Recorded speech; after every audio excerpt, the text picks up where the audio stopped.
Did you get my story written? Christy asked as she came through the front door just after 2. Normally, she wouldn't be home for another couple hours, but apparently the schools had let out early that day for something to do with testing.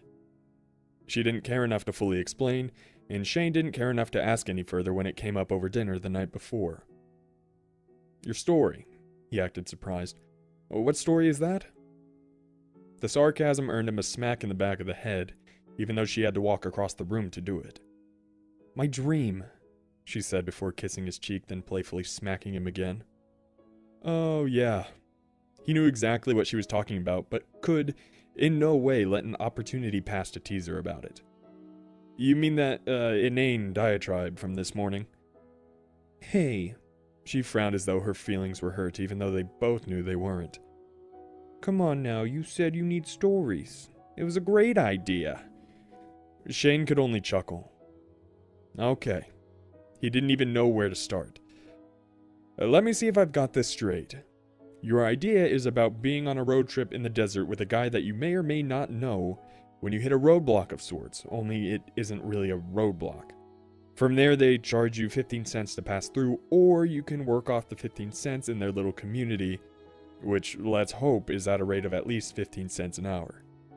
Christy nodded her approval so far despite the mockery.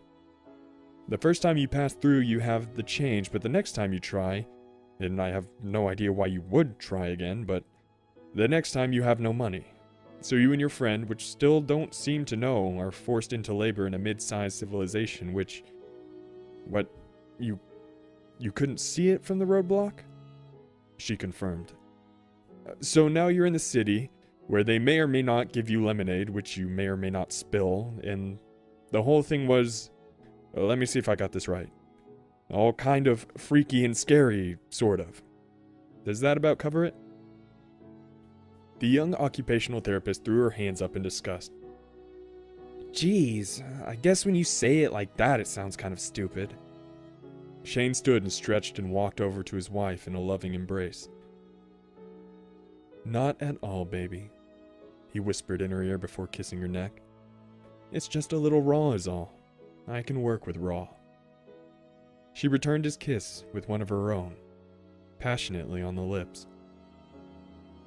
So that means you'll write then? She used her sexiest Jessica Rabbit voice. He gently bopped her nose with the tip of his own before saying, No, it's a stupid idea. And laughing. Christy shoved him away and pointed a finger.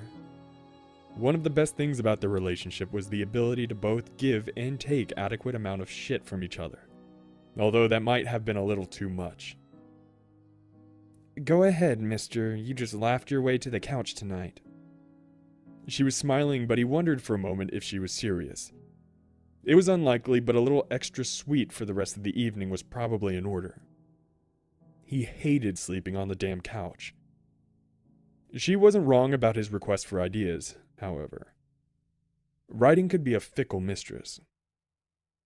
Sometimes words could come flowing with ease as his fingers would struggle to catch up with the stream of images and phrases offered up by his personal creative ether. The brilliance and clarity that could come often unexpectedly from one's own subconscious could be both rewarding and addictive at the same time. So perfect could those instances be, lost in the translation of ideas greater than oneself, that the desire to recreate them could turn into an obsession. Losing himself in those moments he liked to call the writer's high was a drug unto itself. Endorphins firing him into a cerebral symphony of self-indulgent congruence. In this regard, as far as Shane was concerned, great authors were nothing more than junkies chasing their personal dragons. The other side of that coin is the dreaded writer's block. For every monsoon of harmonious, worded bliss, there lies a barren drought just beyond the horizon. A hellish struggle with one's own sanity. When these moments occur, there can be much pleading and praying, a distressed struggle to do more than pull useless fragments of jutted sentences out of what was once considered to be a working brain. Often grateful for useless ideas or tired cliches, a writer can be their own worst enemy in those instances, and desperate becomes the word that settles in the spot where other words usually spring from. This is where Shane had found himself for nearly 3 months now. following a 3-year period of narrative bliss wherein he produced 3 best-selling novellas and a compilation of 22 short stories that were still hanging around the New York Times Top 100. He was experiencing a drought of epic proportions. At least as far as he was concerned. Shane's imagination and creativity were his modus operandi, known for his ability to craft an engrossing tale on the spot. Usually he had 2 or 3 manuscripts working at the same time with more ideas on the back burner just waiting for their chance to see fruition. Unfortunately, that was no longer the case. There was no real explanation for the current dry streak he was in. Christie suggested that it was nothing more than a temporary letdown from all the success he had achieved in such a short amount of time, but it didn't feel that way. It felt more significant than that. Especially when he had been used to being able to create fictions with nothing more than a single word for inspiration. That's how both Branded and Mortar came into being, and they were 2 of the most well-received stories in his last book. As disheartening as the epidemic was for Shane, he tried not to let it affect his personal life. They weren't hurting for money, and probably never would again. The deadline for his book wouldn't come for another 13 months, so there was no real hurry to regain his mojo. And even then, it could be pushed back further if it became necessary. He was smart enough to know that he had a good life and a beautiful wife, and there were others out there who had it a lot worse. It wasn't like he wasn't writing at all. There were nearly 500 pages of disconnected thoughts and ramblings, situational conversations, random events, and loads of descriptions for characters that didn't exist anywhere. He thought that, if he just continued to type into his keyboard, something would eventually come to life as a compelling story. So far, that hadn't been the case, but there were bits of gold here and there that he could mine for use later, assuming his writer's block eventually came to an end. "What are we going to do about dinner tonight?" Christie asked before changing out of the brightly colored Scooby-Doo scrubs she wore to work with disabled children all day, breaking the train of thought he'd obviously been lost in. Shane hadn't really thought about that, and after a short round of negotiations, they settled on delivered Chinese food. Neither of them really wanted to go out with a cold front just moving into the area. They watched Jeopardy while they ate, and then burned a couple hours with Netflix before going to bed. Shane didn't have to sleep on the couch. Just before falling asleep in each other's arms, Christie jerked upright with a couple of violent sneezes. Shane, of course, said "bless you," and didn't think a whole lot more before drifting off. It was, however, the first thing that popped into his mind when her alarm went off in the following morning. Well, actually the second thing. The first thing to come into Shane's head was the unbearable jackhammering on his temples. He threw his feet onto the floor and tried to sit upright, only to have the pain force him back into a horizontal position. He was sick. Not just a little bit sick either. It was a full-blown case of the flu. Apparently, there was a particularly virulent strain going around the school system, and Christie was kind enough to bring it home to him. She was feeling a little under the weather herself, but not in nearly as bad shape as her husband. The next 4 days passed in something of a fevered miasma, with only bits and pieces actually breaking through the fog and sticking in his consciousness. He remembered the doctor's office, vaguely. There was a bath, maybe some soup that he may or may not have thrown up afterward, Christie helping him to change clothes, struggling to walk to the bathroom, the smell of Vicks vapor rub and the television in the background. Wheel of Fortune? It was all one big hazy blur, and when it finally ended, it felt more like a dream or distant memory than the last few days of his life. Christie hadn't been hit with the bug as hard as he had, and she worked through the illness despite her unused sick days. She informed him that when she was home, however, his behavior was erratic to the point of being downright amusing, providing her with more than a few chuckles at his delirium. On the second day of being infirmed, it seemed that he had been convinced that he was Winston Churchill, and was extremely upset with that British Parliament, and the Queen would not allow him to access the internet. Not really knowing how to console such an issue, she gently reminded her husband that there was no internet in Churchill's day. Mind you, that was only the tip of the iceberg for his particular conundrum. But it was enough to bring him to tears, and then, gratefully, restless sleep.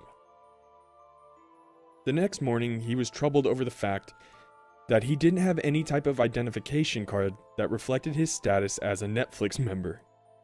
When she tried to explain that it didn't really work that day, Shane refused to believe her, convinced that it had something to do with the fact that he never finished the last season of Breaking Bad. All in all, she had to admit that he was the funniest patient she ever had. "I'm glad you enjoyed my brush with death," he had told her sarcastically after she left for work the next morning. But in truth, he was glad to just have the energy for sarcasm. It had been one of the worst cases of being sick he had in recent memory, and it had nearly drained him. He was feeling worlds better, but the lack of protein and nutrients combined with his throwing up nearly everything he had consumed in the last few days had his energy level at an all-time low. It was probably best if he spent another day in bed recovering and getting fluids in, and with a cup of coffee in one hand and his laptop in the other, that's exactly where he headed.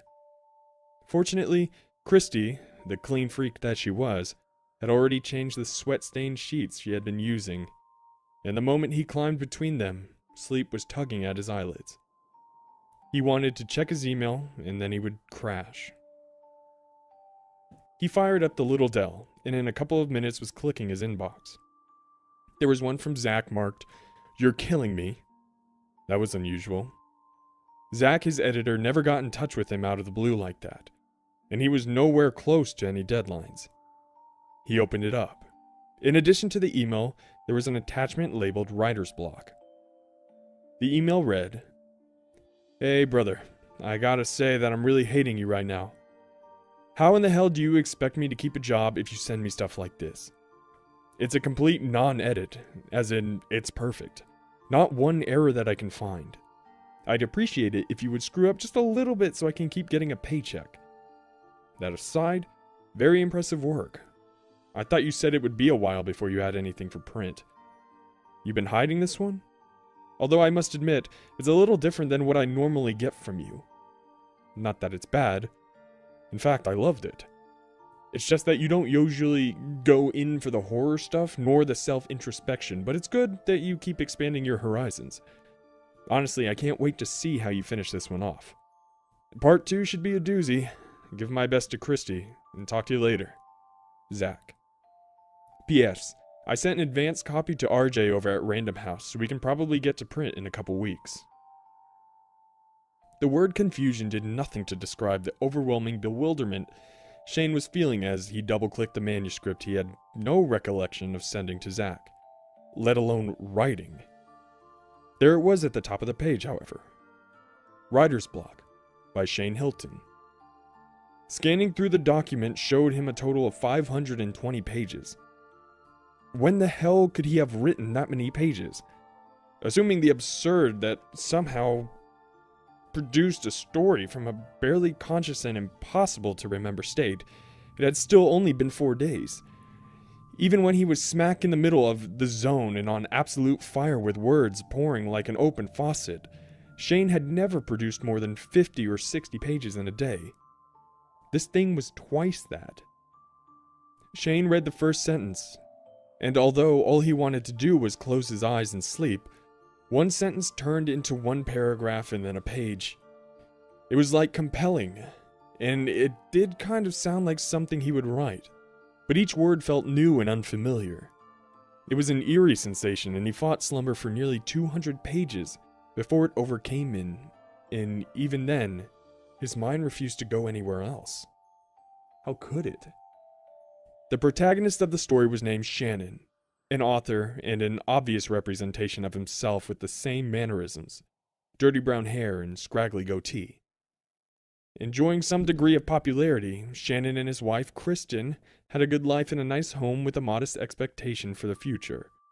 The first 100 pages could have been a daily testimonial blog about Shane's home life in greater detail than he would ever knowingly share with other people, let alone in a novel for the world to read.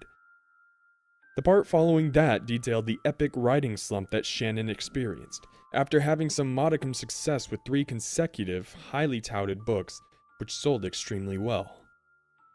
For Shane, it was an intense deja vu.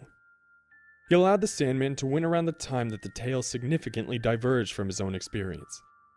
Shannon grew ill from an influenza virus as well, but rather than the 4-day flu that Shane suffered through, grew much worse and fell into a coma for nearly a month. The story didn't jump ahead from there or change its point of view, but instead gave its reader a glimpse of a subconscious trapped in an unconscious state. Within the coma there was another Shannon who was also trapped. The construct his mind had devised as his prison was large, black, seemingly endless house. Room after room, door after door. A labyrinth of useless space. Shannon spends weeks wandering the catacomb of wooden architecture looking for an exit or a window or anything that would keep his impending insanity at bay. As of the last words that Shane was able to read before passing out, laptop still heating the comforter, Shannon was finally making contact with something, or rather, someone. Unlike all the unoccupied rooms before, the character walks in to find a person seated with their back to him. He cannot tell if it's a man or a woman, but they are wearing a fedora or a cowboy hat, something with a wide brim. All that could really be seen was a silhouette against a white computer screen behind it. Shannon took a few more steps, just far enough to read the words, "Writer's block by," written at the top of the empty page. That was where Shane left it, but it was far from done with him. None of what Shane read sparked a single ember of recognition, but it was clearly his. Be that as it may, it terrified him. Because he didn't know where the plot was going when he should have at least had an idea. The scenario didn't just haunt his dream a little bit, it blossomed into a full-fledged nightmare. The person in the hat wasn't actually a person at all in his dream, but a demon of sorts. A wish-wielding genie whose bottle was a person's trapped mind. It was both grotesque and enigmatic at the same time. A charismatic creature who offered an endless string of temptations for the small price of one's soul. Part of what made Shane such a remarkable storyteller was his ability to harness and manipulate his dreams. When he was 21, he took a 3-week course on mastering dream lucidity, complete with dream journal homework and trigger insertions. With much like the confusing movie Inception presented well, were mental constructs that you consciously created in your subconscious in order to retain control over the dream. Shane's was a yellow rubber ball that would bounce through whatever wild situation his dream found himself in, if for no other reason than to remind him that it was, in fact, a dream. His dream. From that point, it would become easier to manipulate the dream without actually losing it altogether. At 3 p.m., locked in a battle of wits with a soul-sucking humanoid beast, the yellow ball bounced through the room, which was without form up until that point. After the ball's passing, they were in the living area of the studio apartment Shane occupied for 3 years during college. The actual time spent there was some of the fondest memories he had. It was his happy place. When he was there, he had an advantage, and before too long, the demon seemed to realize it. The thing's final offer, before Shane banished him away, was its most tempting. It would help him write the greatest story he had ever produced. It would earn him the same fame of going down in history as one of the greatest authors of all time. The fame and fortune did nothing to seduce Shane, but the recognition for creating a literary masterpiece did tug at some of his deeper desires somewhat. Instead of accepting the offer, however, he kindly showed the visitor the door to his apartment, and, subsequently, his mind, before waking with a pounding headache and newly sweat-soaked sheets. Maybe the fever wasn't done with him after all. Hearing Christie's keys rattling in the front door, Shane closed the dead laptop on the bed next to him and made his way to the bathroom for a shower. Not that it really mattered, but he didn't want to have her see him in bed, covered in filth, for the 5th consecutive day. Plus, it was highly unlikely that she would want a whole lot to do with him in his current, well-perspired state. He could smell himself, and that was never good. For some reason, Shane didn't bring up the email from Zach, or more importantly, the manuscript, despite it being right on the edge of his thoughts the entire time. It wasn't like he was trying to hide it exactly. He just needed to wrap his own mind around it a little better before he tried disseminating it to her. At the minimum, he needed to finish reading it first, and even though part of him was anxious to do so, another much larger part was in no hurry to get back to the story whatsoever. There was something about the content he had read so far combined with the fever dream and his complete and total amnesia regarding the whole damn thing that frightened him.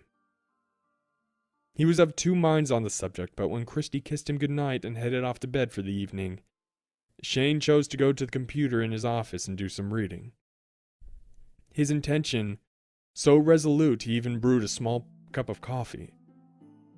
Since he wasn't on his laptop, he had to find the email and download the manuscript again. But in a few minutes he was back to page 196, with a hat-wearing silhouette facing a bright computer screen in a dark room. Shane did his best to push the earlier nightmare from his mind so he could read without outside influences coloring his opinion of the piece. Then again, if it all came from his mind... Anyway, then did it really matter? The catch-22 made his head spin a bit, but he forged forward anyway. Deep in the heart of the eternally endless black house Shannon was coming face to face with, the only other occupant he had came across, in more time than he had been able to keep up with. The man in the hat was not actually a man, and it wasn't really a hat. The creature's head was just an extremely odd shape. It was an eternal being, from another dimension outside the physical reality Shannon lived in. And its only way of making contact with the few, very special people that it did, was through a deeply meditative mind. A monk, Zen, Buddhist, shaman, wise Indian chief, or someone in a coma. When it did find a connection, it was able to grant the wildest wishes they could think of. Shane had to quit reading. Sweat had begun to bead on his brow. Part of him said that the story was hitting a little too close to home, and the other, rational, side said, "Yeah, you idiot, of course it hits close to home. You wrote the damn thing." That did make sense. It might have not been so upsetting if his headache wasn't starting to come back. The coffee would help, hopefully. After Shane took a bathroom break and refilled his mug, Shannon began his negotiations with the malformed bringer of gifts. Zelza was what it asked to be called, but Shannon didn't like the taste it left in his mouth, so he didn't use it often. At first, it offered the things one would expect to see: riches, women, fame, revenge. But it was already in the writer's head and knew its way around just a bit. Zelza didn't take too terribly long to get the meat of his offer. He knew exactly what Shannon wanted most in his heart, and with Zelza's guiding hand, Shannon would write the greatest novel he could ever imagine. It would be a plot that would endear itself to practically every reader with lyrically quote-worthy wordsmithing that would be remembered long after his demise. Its brilliance would be easily recognized and celebrated. Not only that, but it would be the first of many, many more equally enchanting novels. The offer captivated Shannon as much as it did Shane. Unfortunately for Shannon, however, he did not choose the same path. There was no happy place nor dismissal of the demon. No. An accord reached between the two was that there was, and it was sealed in blood. One might wonder how a psychological agreement could be sealed in blood. Shane did, but it turned out to be an accurate sense. Shannon's coma-induced dream version of himself could bleed. Did bleed. Quite a bit, in fact. Laughing maniacally, the creature stripped away his flesh, inch by painful inch, until he was blood completely dry. At that horrendous point of dying so painfully on the inside of his coma, Shannon simultaneously awoke on the outside. Shane stood up and began pacing around the room. What the hell? Seriously? What in the holy hell? Never before had he written of such violence. It was a type of graphic gore that he personally found distasteful. Why on earth would he ever put that scene in a story? If this really was his work, then he could already see a serious effing edit was in order. He had done suspenseful before, but this was outright torture porn. In truth, Shane didn't know if he was more upset at the explicit scene or at the fact that Shannon had come to a bargain with the beast that felt, more than a little, like the one from his nightmare. It took several long minutes and a fresh cup of coffee before he could continue, but he did continue. There were no lingering effects from the coma, and Shannon retained no memory of his time within it. It was, for all intents and purposes, a miracle recovery. The doctors were beyond themselves, having long since pronounced him nothing more than a vegetable with odds of recovery somewhere on par with winning the Powerball. In no time, Shannon was back home and writing. The novel produced itself in less than a week. It was a feat remarkable even to him. He had no idea where it was coming from. There was no preconception at all. It practically wrote itself without him. A stream of consciousness flowing from an unknown depth straight to his keyboard. When it was finished, it was about a writer struggling for new ideas. Gee, that was beginning to sound familiar. The writer goes on a great journey in search of ideas and overcomes many perils in outlandish situations. In the end, despite all the magic he experienced to get there, he was still unable to write any of it down. It was poetic and articulate and just stupid enough to be wildly popular. Shannon enjoyed the fame of touring the book, and before too long found himself sitting down to attempt another one. It, much like the last, seemed to come from practically nowhere with no forethought. It was about an actor who starred in a play, only to discover in the end that he was actually just a fictional character in a different play. It was all very cerebral, and more than a touch cliché. But once again, the masses ate it up with gleeful, give me more grins. Even more fame led to smug conceitedness. Shannon's relationships began to deteriorate. His wife leaves him and takes half his money. There are more books, more fame, a second wife who eventually leaves as well, and a drug problem. Toward the end of his life, he sees that there have been a great many more personal losses than critical gains, and in the end, the demon comes to collect anyway. At the age of 82, Shannon has a stroke, and after being rendered unconscious, falls into a coma for the second time in his life. The old man, Shannon, is returned to the never-ending black house, and it all comes back to him. He remembers it all. The wandering, the finding, and the deal.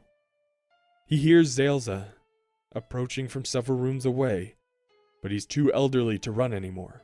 It would be pointless. That wasn't to say he cared to be skinned alive again, but one thing he did learn in his wasted life was a deal is a deal. The final chapter is, for the most part, a lengthy conversation between Shannon and the demon, full of witty repartee and sly conniving. Shannon does his best to convince the demon that it would be worthwhile for it to give up its claim on his soul, if he were able to do something for it. To grant its wish, so to speak. Shannon knows he's grasping at straws, but somehow, something takes hold. Zelza did have one secret desire that the man could help him with, as it turned out. It wanted to be free to roam in the physical world. In our world. And the old man could help him do it if he agreed to allow Zelza to take his body. Shannon's body would wake up from the coma in the hospital. Only he wouldn't be in it. The benefit of that decision would be that he could have his soul back, and it could progress to whatever point it would have gone to when it died. So basically, he'd be dead. On the flip side, he would be unleashing an ancient evil onto an unsuspecting world, and there could be no telling the waves of destruction and death it would bring. The act alone might be enough to condemn his soul to hell, even if he did win it back. It was an impossible decision, and that was the end of the book. With a postscript notation to look out for the exciting conclusion in Part 2. Part 2? Where the hell did Part 1 come from? In a way, it really sucked. Shane wanted a conclusion. He had to admit, though, it hooked a reader and would guarantee sales for a follow-up. It was a sound contribution, and just as good or better than anything he had done to date. Although he really could have done without all the weirdness surrounding it for his lack of recollection in creating it.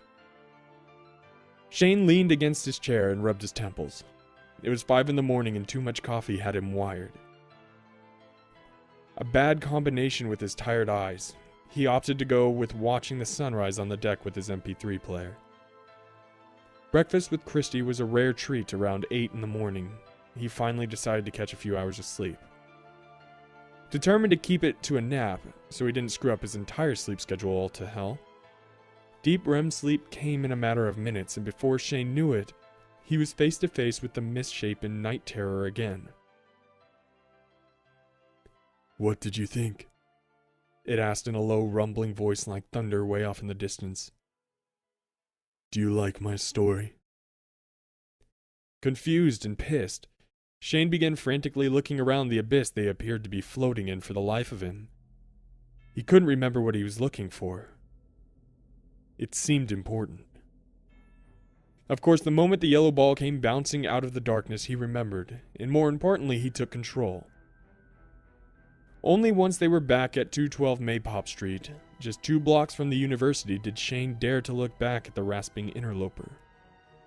Even then, it was difficult to manage as another big problem reared its head. The thing about lucid dreaming is that you know that you're dreaming and can, as a result, affect the dream in any way you want. The bottom line is a realization that the entire environment is a product of your own mind. No matter how foreign or bizarre it seems, it is still based on something within your psyche. Bearing that in mind, the other problem was that Shane could not seem to affect the demon itself. It seemed to conduct itself by its own volition without Shane having a clue what it would do or say. It felt like an intruder. Deciding that he could always evict the thing, again if worse came to worse, Shane chose to confront it, head on for the moment. "So you're the one that wrote it then?" He wanted to convey a coy smugness. A comfort that would let the trespasser know that he was the one in charge there, even if it didn't reflect the way he truly felt. It's true that the yellow ball's appearance always emboldened him, but this wasn't like the typical dream, if such thing existed, and his confidence was nowhere where it usually would be. Perhaps if he had been able to convert the creature into a pink bunny or a hockey puck with googly eyes, it would have been business as usual, but since that wasn't the case, it felt more like a strategic entanglement, like Risk or chess. Each move would need to be calculated, especially against an opponent who had obviously played the game a lot more than he had. The creature chuckled, or at least that's what Shane thought it was. It sounded more like a sharp tarp flapping in the wind than a biological reaction from a living being. "Do you remember writing it?" it finally asked. Shane thought for a moment before answering. What if I did remember writing it? He was afraid the false bravado was starting to show cracks. The thing's barely humanoid face twisted into what Shane guessed to be a smile, although it was more closely resembling a sneer. Its black and rotting teeth exposed in its skull. "You," it continued, "can lie to me all you want, but it will be the same as lying to yourself. I'm already inside. I know your truths already." Shane was quiet, not yet ready to call the demon on his bluff. "For example, I know what the true fear in your heart is. You're afraid that you've already made the deal with me and just cannot remember doing so. How would that manuscript exist otherwise? Tell me I'm wrong." He couldn't. The son of a bitch hit the nail on the head. It had been the unspoken thought that had been repeatedly pecking away at the back of Shane's mind all day, and now that the interloper had allowed it in, he was petrified by certainty of it. It was the only part of all of this that made any sense at all. I would never do that. Shane knew that much wasn't a lie. It wasn't just something he wanted to believe either. He knew himself better than that. No one in his family was religious, but Shane did believe in the soul, heaven and hell regardless. Looking at it analytically, part of him would admit that part of the belief came from the comfort it gave, the knowledge of continued existence beyond the time of Earth. After all, no one likes to think that this is all we're given. The comfort provided by thinking we'll have more time on the clock was only a small part, however. There was something intangible and unmeasurable in the core of his being that just knew that it was true. In his deepest depths, he could feel it. For that reason alone, Shane knew that he would never, even in an abject dream state, trade away his soul for anything, let alone a damned book. His soul, his eternal existence, his afterlife. These were things he took very seriously. The demon chortled again. Maybe, maybe not, it replied cryptically. Shane began pacing in the area behind the couch that wasn't really there. Are you Zailza? He finally asked. There was no real reason for asking that, other than to buy additional time to think. Shane was certain he already knew the answer to that one. Are you Shannon? The thing replied, spitting its lips with its sneer smile again. It was Shane's move. You said you wrote the story, you tell me. He still expected that he knew what the thing would say. He was wrong. What if I were to tell you that you weren't Shannon? What if I were to tell you that you weren't even Shane? This definitely got Shane's attention, but only so much as to wonder what game it was playing at. What if I told you that neither of us is as real as you think? What if, much like our friend in the story, we were just fictional characters created in a story written by someone else entirely? This was unquestionably not what Shane was expecting to hear, but despite the ludicrous nature of the claim, it rattled him to the core for some reason. You see, Shane, your wonderful life, your wife, your home, all of it, doesn't exist. Your memories, Henry, the golden retriever you had when you were a kid, they're all just words on a page. Every thought you have comes straight from the mind of someone else. The room was beginning to spin as the details of the environment began to fade away. He was losing control of the dream. He wanted to wake up, but wasn't able to. Shaden began to frantically look around. He needed his trigger. What's wrong, Shane? Do you need a yellow ball? Shane glared at the creature. He hated it for so many reasons in that moment, but the biggest, without a doubt, had to be the fact that it was right.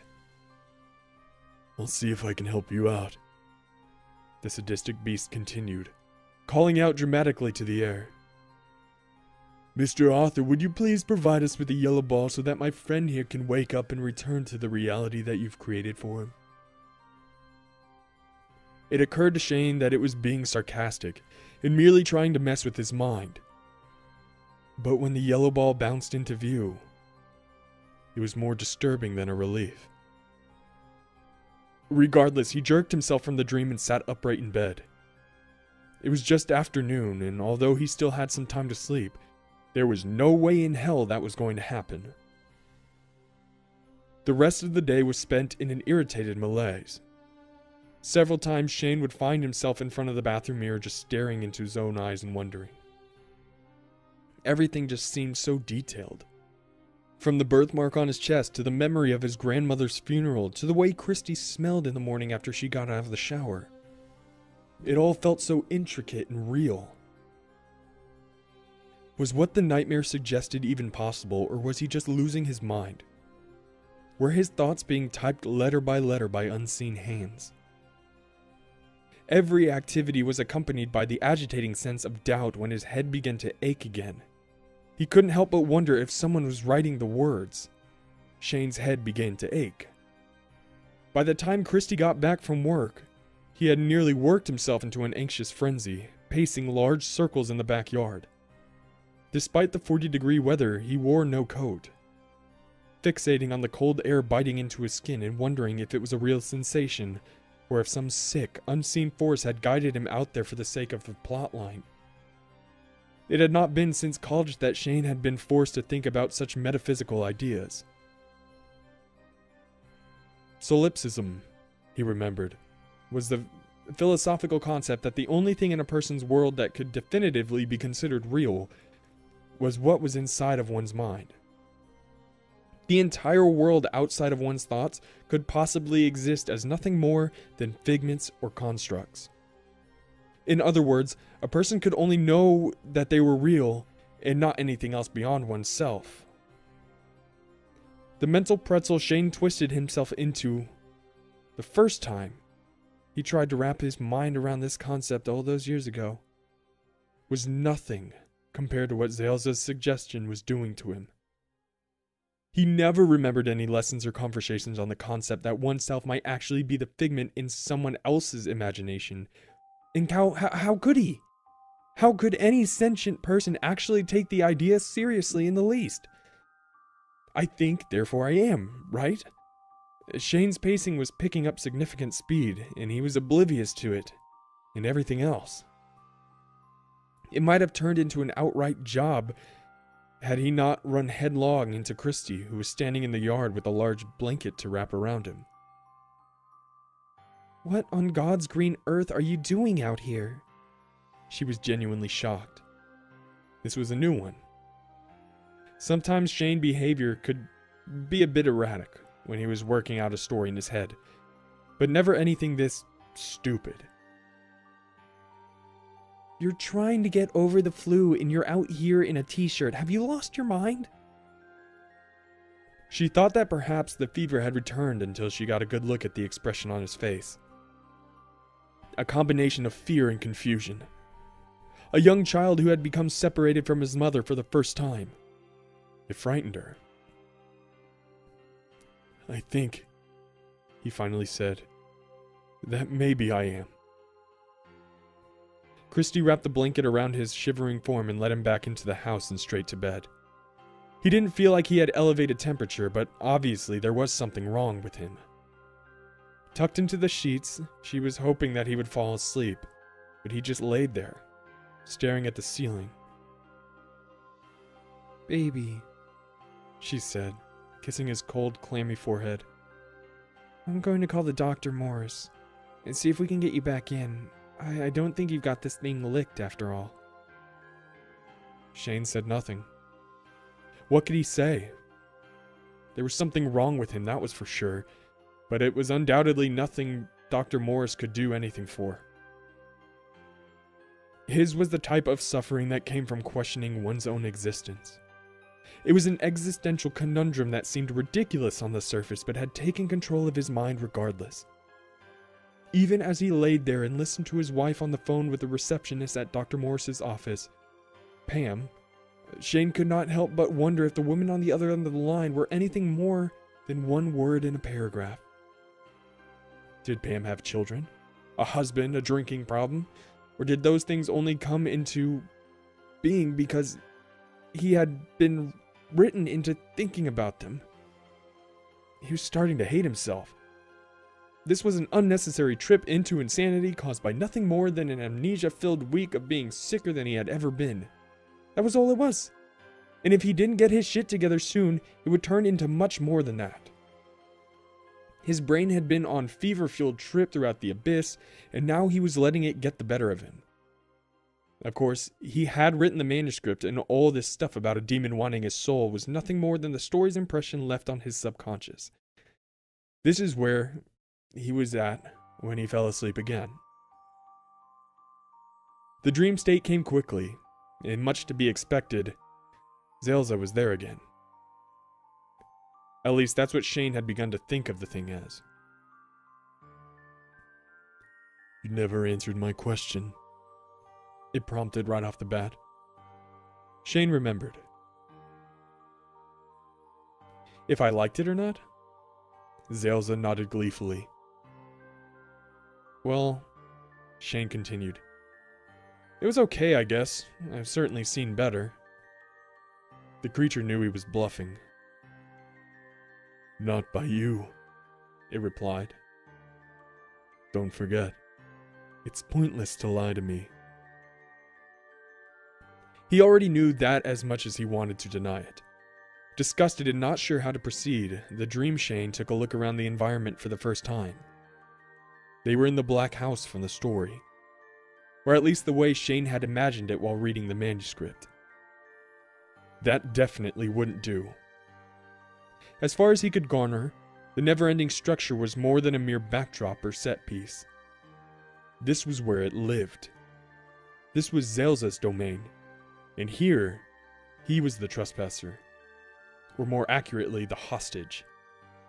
Shane needed some yellow ball action. It's not coming this time. Zelza broke his train of thought. It clarified, even though Shane knew exactly what it was talking about. Your bouncy yellow ball. It chuckled, its vibrating leathery laugh that made Shane sick every time he heard it. It won't be making an appearance this time, and we won't be going anywhere until we get this sorted out. Deep in the heart of the black house, Shane could feel a slight tugging at his shoulders. Looking around, he could see nothing that would have caused the sensation, wholly unaware that it was actually the residual effect of Christy violently shaking his unconscious body. He had no idea that his wife had been trying to wake him up for 20 minutes, nor heard her on the phone with 911.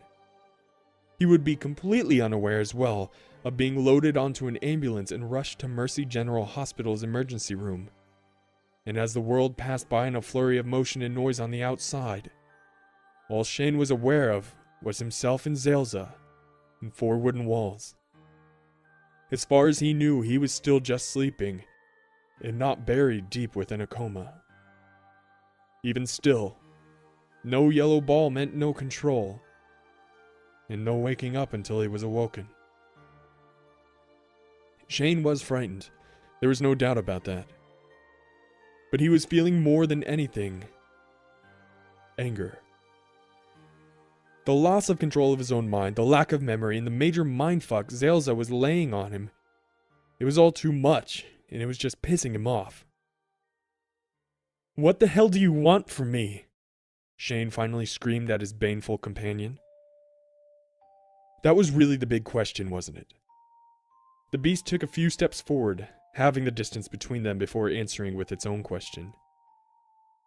Don't you know? It rumbled. Shane hated its voice, feeling each word as much as hearing it. If I knew, I wouldn't have asked, he spit at the thing. Zelza took another step, and Shane raised his closed fist before him, unsure if he actually planned on striking the demon or not.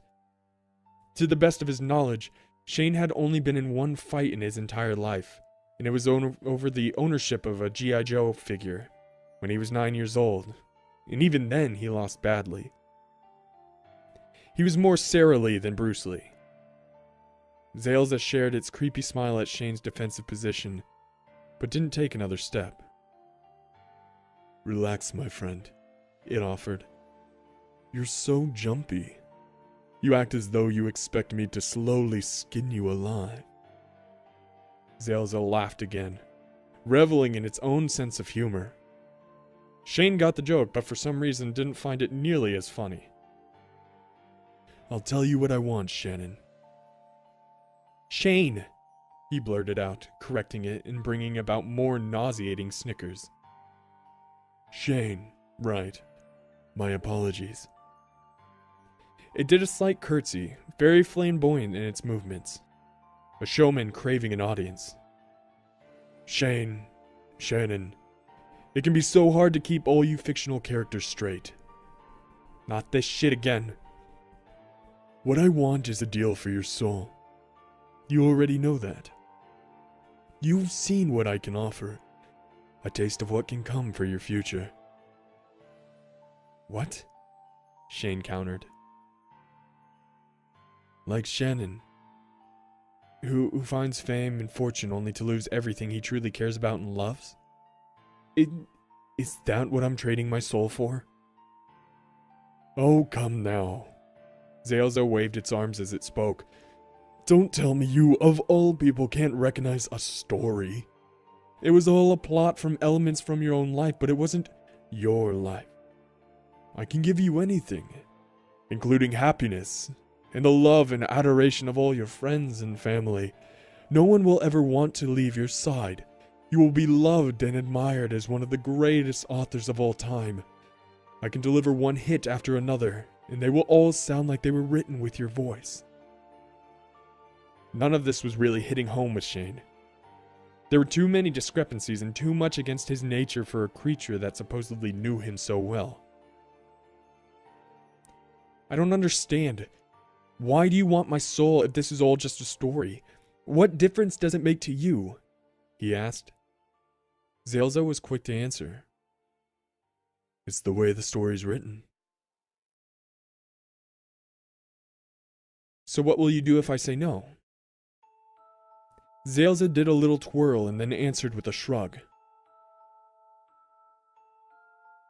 Who is to say? This was clearly unacceptable to Shane. What the hell does that mean? You don't know what your own actions will be? You can't tell me what you're thinking about possibly doing? He was starting to get himself worked up. The whole thing was so unimaginable it was borderline infuriating. This was a spoonful of crap way too big for him to swallow. Do you? This stopped Shane in his tracks. Did he? Had he bothered to think through the possibilities? What would he do to the end of his nightmare? It was apparent that the yellow ball wasn't coming. Did he really have any clue how to proceed? Look at it this way. It is just the way the story is supposed to end. You sell your soul. You lead a long life of beauty, wonder, and bliss. And our dear readers get a completed tale. Shane vehemently shook his head. No, no, no, no, no! He didn't want to be hearing this. It took a moment for the childish tantrum to pass, but it did.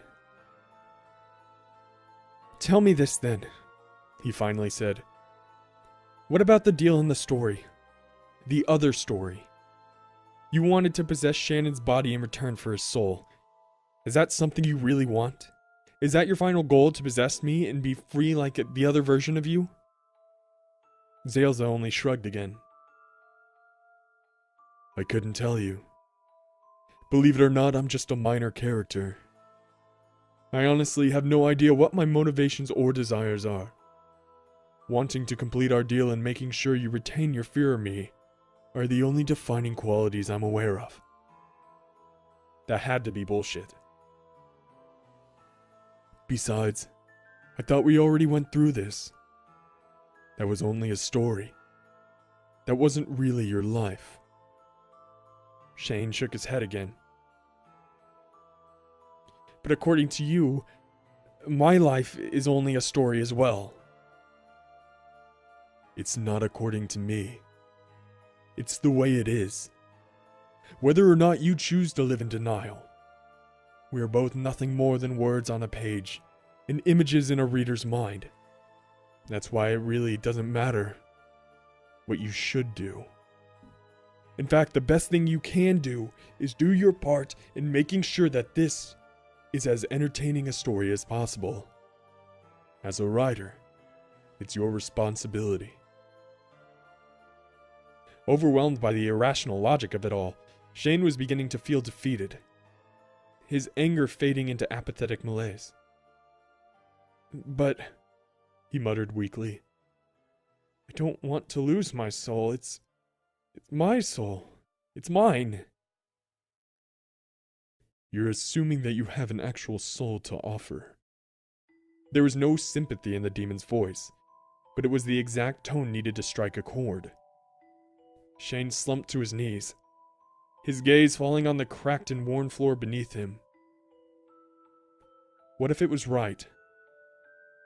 The longer the idea shimmered, the more he felt the truth in it. He really didn't have a soul to worry about. Shane Hilton didn't really exist, and the only thing he could do was agree to the deal. Tears began to fill his eyes, and he couldn't help but wonder if he was actually sad, or if it was only written for him to be so. Finally, he lifted his head and made eye contact again. Tell me then, how does this story end?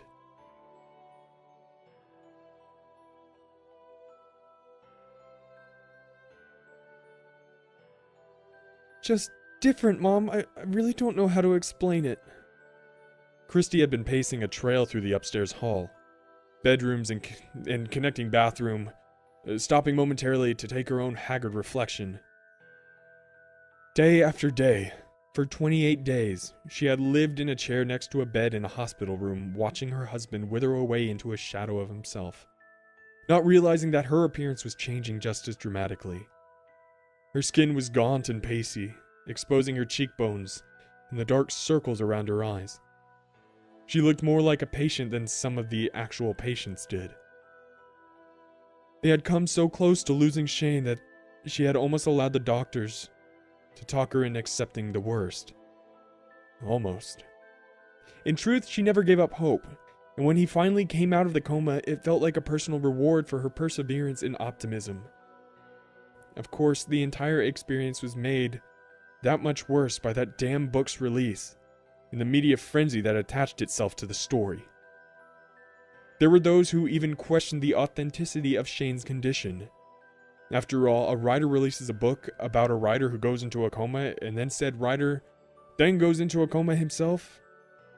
They were circumstances beyond the realm of believability for many people.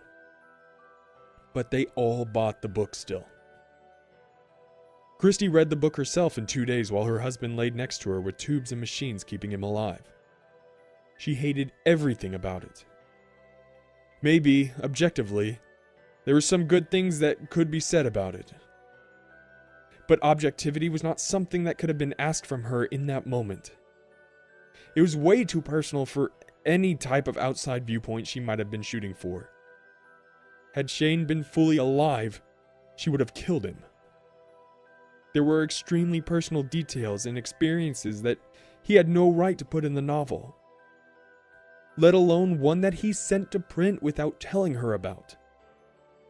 The son of a bitch had betrayed her trust in a big way, and she hated herself for hating him in those moments, and then she hated him again for making her feel that way.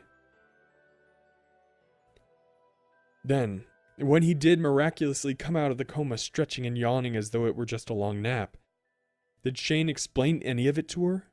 Did they sit down and talk about it all? Did they even take the time to just be together after such a traumatic experience?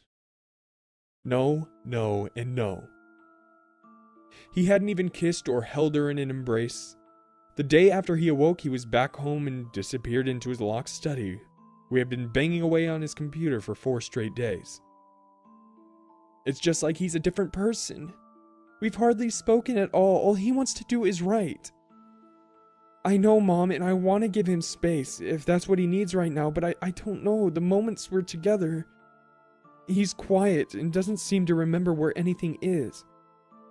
He's forgotten stuff about me and the past. Yeah, you're right. I know. The doctor said brain damage was possible. Said we really wouldn't know the full extent for a while. Of course I love him, Mom. No. I'm not considering leaving him, but after the fucking book, I probably should. Well, hell, Mom, you read it too. Are you gonna tell me that it wasn't a major betrayal of my trust? To think that he was even considering writing a sequel? I know, Mom. I know. She finally stopped pacing and fell into the plush comforter in the guest bedroom bed. Even though it was a guest bedroom, it was her secret napping spot. She would never tell Shane, but the sleep she got in there was always better than that sleep she got in the main bed with him. I just want my husband back. I want Shane back. I don't feel like I know that person downstairs. It's not him.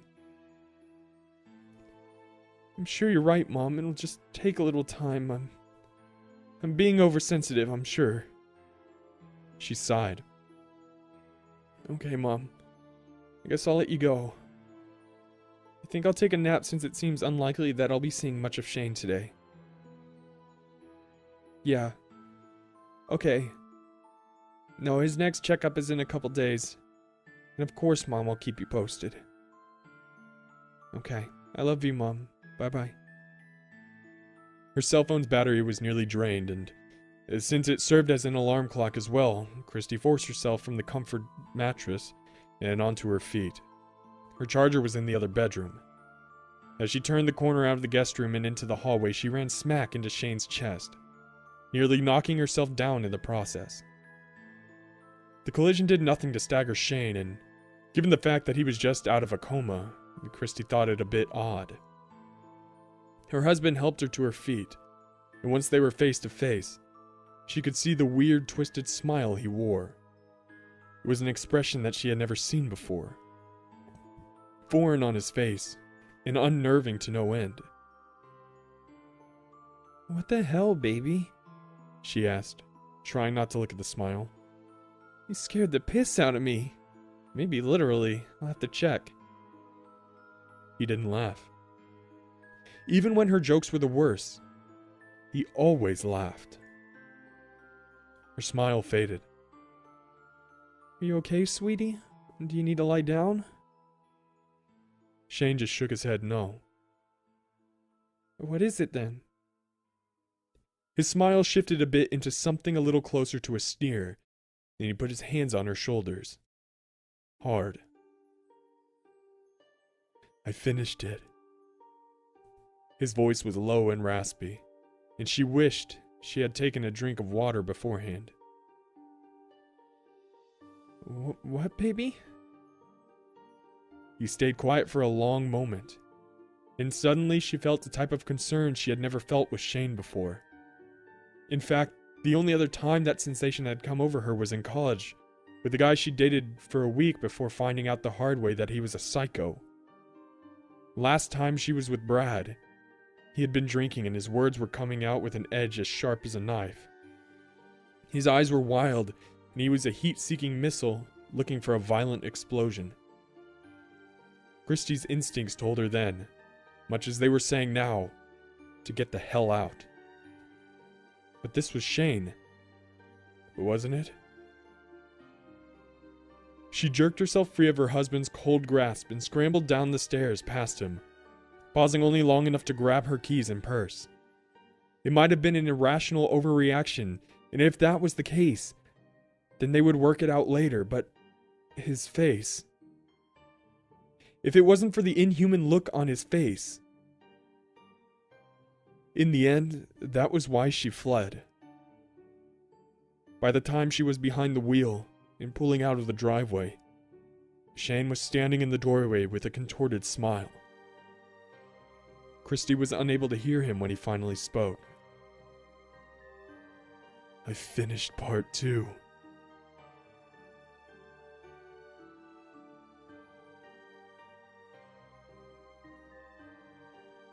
Well, ladies and gentlemen, I hope you enjoyed that terrifying creepypasta. If you did, please make sure to hit the like button, click subscribe, and hit the little bell so you can be notified when my videos pop up. You can check my other channels out in the description below. Answer the question I have in the comments down below. And as always, my Darkness Militia, have a terrifying evening.